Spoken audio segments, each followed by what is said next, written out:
Good morning students. आज हम पाठ 3 में पढ़ेंगे मेरा बचपन। बच्चों, इस पाठ का नाम है मेरा बचपन। इस पाठ में महात्मा गांधी जी अपने बचपन की घटना के बारे में, महात्मा गांधी जी के बचपन की घटना के बारे में इस पाठ में जिक्र किया गया है। और बच्चों, महात्मा गांधी के बारे में आप लोग जानते होंगे।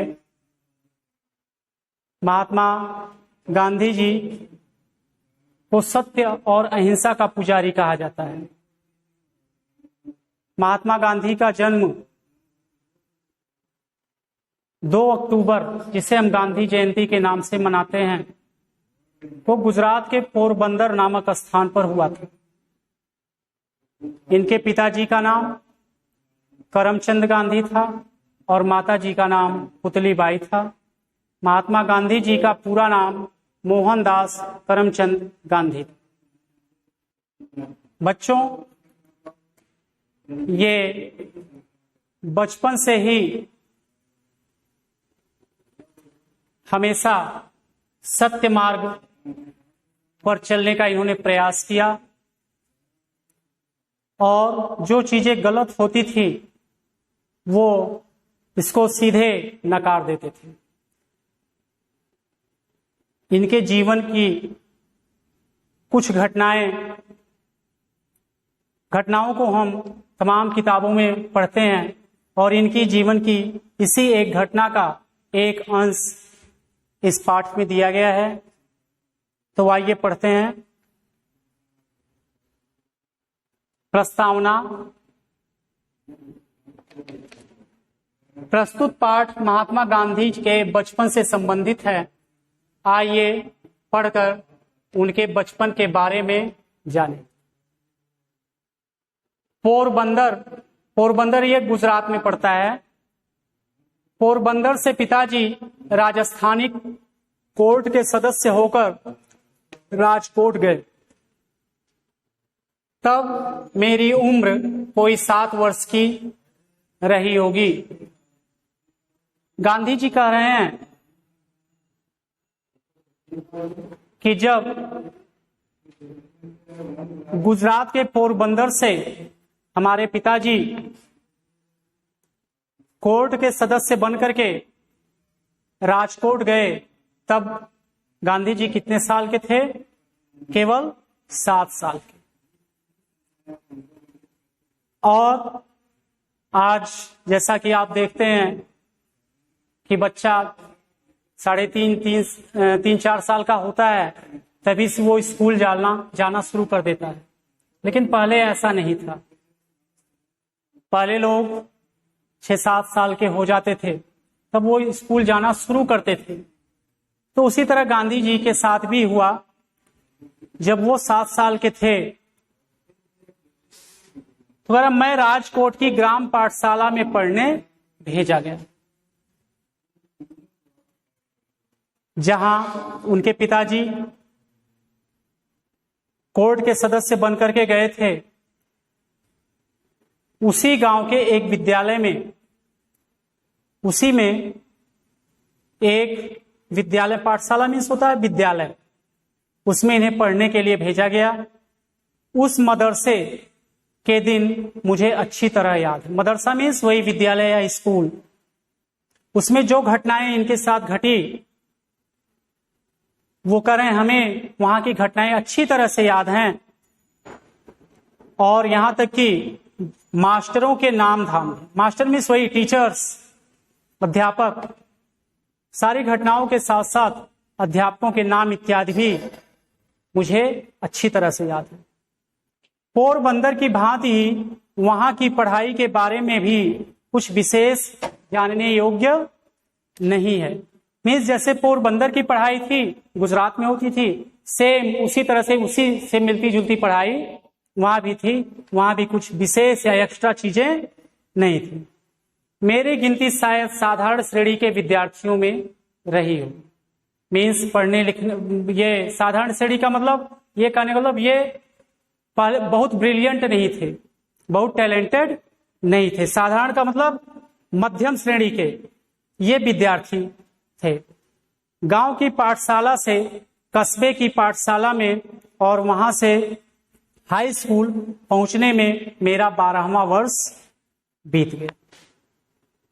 मीन्स ये कह रहे हैं गांव की, सबसे पहले इन्होंने ग्रामीण पाठशाला में पढ़ाई स्टार्ट की, वहां से फिर वो कस्बे में गए और कस्बे की पाठशाला से हाई स्कूल तक पहुंचने में वो कह रहे हैं मेरा 12वां वर्ष बीत गया, अर्थात वो 12 साल से ऊपर के हो गए। नहीं, सॉरी, मेरा 12वां वर्ष बीत गया।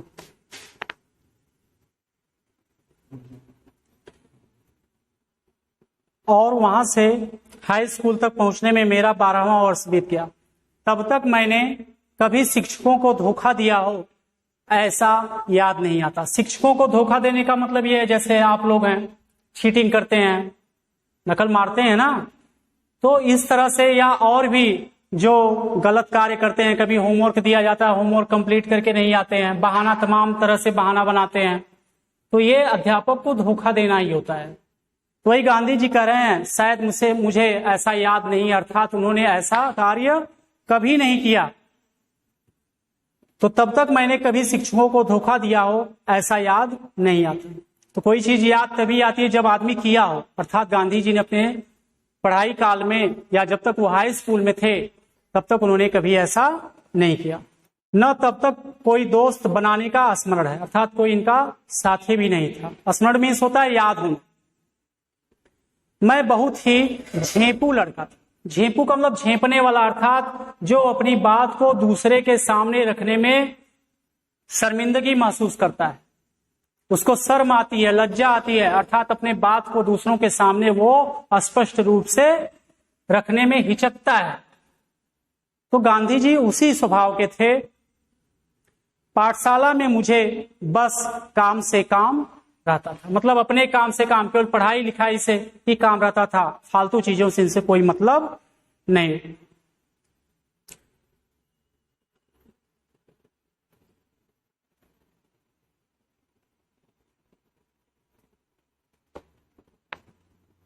घंटा बजते ही पहुंच जाना और पाठशाला बंद होते ही घर भागना। घंटा बजते ही, जैसे हम लोग स्कूल आते हैं तो वो बेल बजती है प्रेयर वाली, तो वही करें, जब जो ही घंटा बजता था, घंटा बजते ही मैं स्कूल में प्रवेश कर जाता था और जो ही छुट्टी होती थी, छुट्टी की बेल बजती थी, त्यों ही हम सीधे घर की तरफ भाग चलते थे, घर की तरफ रवाना हो जाते थे। भागना शब्द मैं जानबूझकर इस्तेमाल कर रहा हूं। भागना का मतलब यह है जी चुराना। जैसे यहां पर जी किस चीज से चुराते थे वो, जैसे वो सोचते थे कहीं मुझे कोई चिढ़ाने न लगे, मुझे किसी से बातचीत करना न पड़ जाए, तो यानी कि वही करा, भागना शब्द मैं जानबूझकर इस्तेमाल कर रहा हूं। इस्तेमाल करना मीन्स प्रयोग करना। कारण यह है कि मुझे किसी से बातें करना नहीं रुचता, अर्थात मैं किसी से बात नहीं करता था, मुझे अच्छा नहीं लगता था। रुचना मीन्स होता है अच्छा लगना, कोई मेरा मजाक उड़ाए यह डर भी बना रहता है। जैसे कैसे आप लोग, कोई मिलता है तो अपने साथी का मजाक उड़ाते हैं, तो ये पहले से भी होता आया है। तो गांधी जी को ये डर था कि कहीं किसी बात को लेकर के लोग मेरा मजाक न उड़ाएं, मुझे चिढ़ाने न लगे। शायद इसी डर से वो ज्यों ही बेल बजती छुट्टी की त्यों ही वो घर पहुंच, अर्थात टाइम से विद्यालय आना और ज्यों ही छुट्टी की बेल बजना त्यों ही स्कूल से बाहर हो जाना, घर की तरफ रवाना हो जाना। देखिए, हाई स्कूल के पहले ही साल की परीक्षा काल की एक घटना उल्लेखनीय है, अर्थात जब वो हाई स्कूल में थे, हाई स्कूल के पहले ही साल परीक्षा काल की, मतलब परीक्षा चल रही थी उस टाइम, और एक घटना उल्लेखनीय है, मीन्स एक घटना उनके जीवन की ऐसी घटी जो उनके लिए बहुत महत्वपूर्ण है, अर्थात उल्लेखनीय मीन्स लिखने योग्य। देखिए कौन सी घटना थी। शिक्षा विभाग के इंस्पेक्टर जाइल्स स्कूल में मुआयना के लिए आए थे। मुआयना मीन्स होता निरीक्षण करना, देखना। तो मुआयना करने आए थे। उन्होंने पहले दर्जे के लड़कों को 5 शब्द लिखवाए। पहली कक्षा के बच्चे जो थे उनको उन्होंने 5 शब्द लिखवाया। उसमें एक शब्द मैंने गलत लिखा। कौन गलत लिखे? महात्मा गांधी जी कह रहे हैं कि उनसे एक शब्द गलत हो गया और मास्टर ने मुझे अपने बूट की नोक से चेताया। अर्थात मास्टर जी ने उन्हें इशारा किया कि तुम ये वर्ड गलत लिख रहे हो, इसको सुधार लो। लेकिन पर मैं क्यों चेतने लगा? अर्थात करें, लेकिन कहने का अर्थात मतलब यह है कि इस चीज का उनके ऊपर कोई असर नहीं हुआ।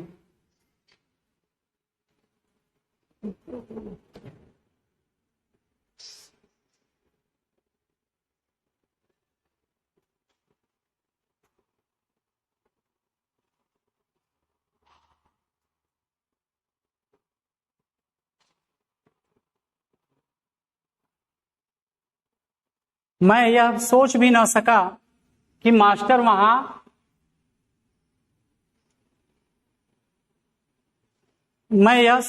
सका कि मास्टर मुझे दूसरे लड़के की स्लेट देखकर हिज्जे दुरुस्त कर लेने का इशारा कर रहे हैं।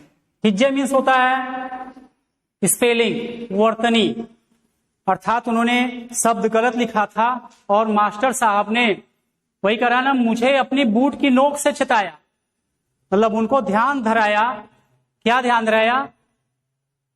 कि उन्होंने कहा कि मैं यह सोच भी न सका कि मास्टर मुझे दूसरे लड़के की स्लेट देकर हिज्जे दुरुस्त कर लेने का इशारा कर रहे हैं। अर्थात मास्टर साहब ने वो महात्मा गांधी जी को इशारा किया कि जो ये वर्तनी है, जो स्पेलिंग है, इसको दूसरे लड़के की स्लेट से देकर इसको सही कर लो। लेकिन गांधी जी का उस बात का कोई प्रभाव नहीं पड़ा। यहाँ हिज्जे मीन्स क्या?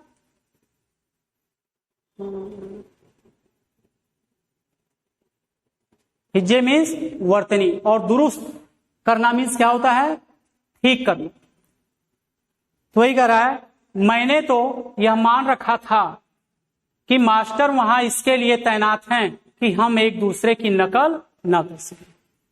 जैसे जब आप लोग एग्जाम देते हैं तो जो टीचर्स क्लास में होते हैं वो आप लोगों को इसीलिए देखते हैं कि आप लोग दूसरे बच्चों की चीटिंग न कर लें।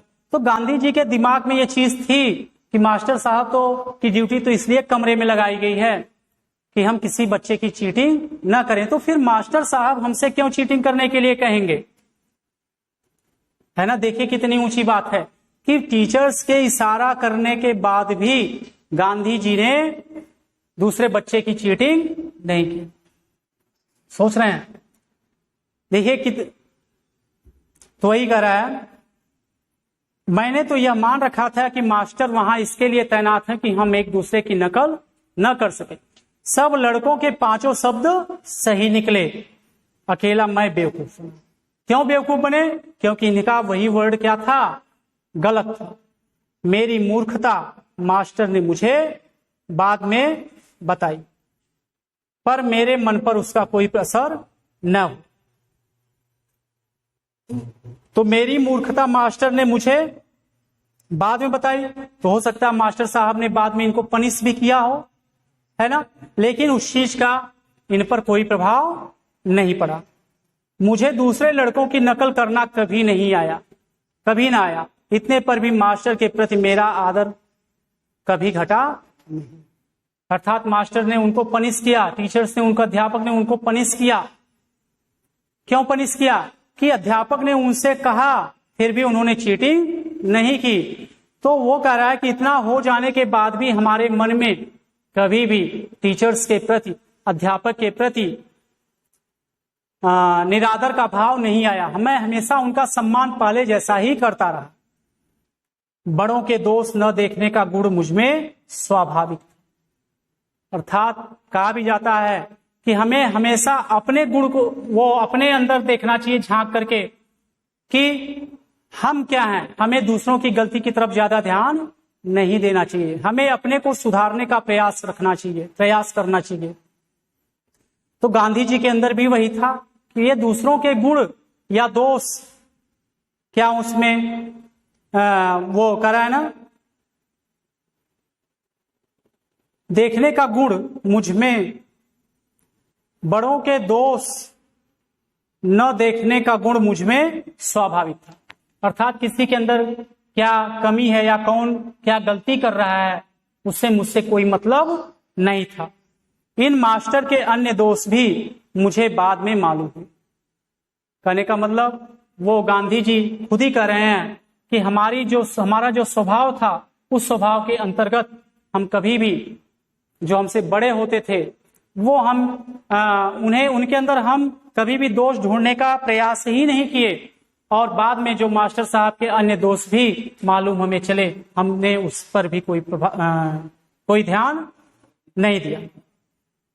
और इतना उनके अंदर दोष जानने के बावजूद भी जो हमारा प्रेम था वो उनके प्रति बढ़ता गया, ज्यों का त्यों बना रहा। मैंने समझ रखा था कि बड़ों की आज्ञा का पालन करना चाहिए, जो वे करें उसका काजी मुझे नहीं बनना चाहिए। काजी बनना का मतलब न्यायाधीश। न्यायाधीश क्या करता है, वो सही गलत का निर्णय देता है ना। तो वही कह रहे हैं गांधी जी कि मैं कौन होता हूं कि टीचर्स या अध्यापक को समझाने वाला या बड़ों को समझाने वाला या बड़ों पे दोष निकालने वाला। वे जो चाहें अपना करें, उसमें मुझे कोई ऐतराज नहीं होना चाहिए। तो आज हम यहीं पर अपनी वीडियो क्लोज कर रहे हैं और आप लोग इसको रीड करिएगा, इसकी मीनिंग क्लियर करिएगा और नेक्स्ट पैरा से हम अगले वीडियो में आपको बताएंगे। यहाँ तक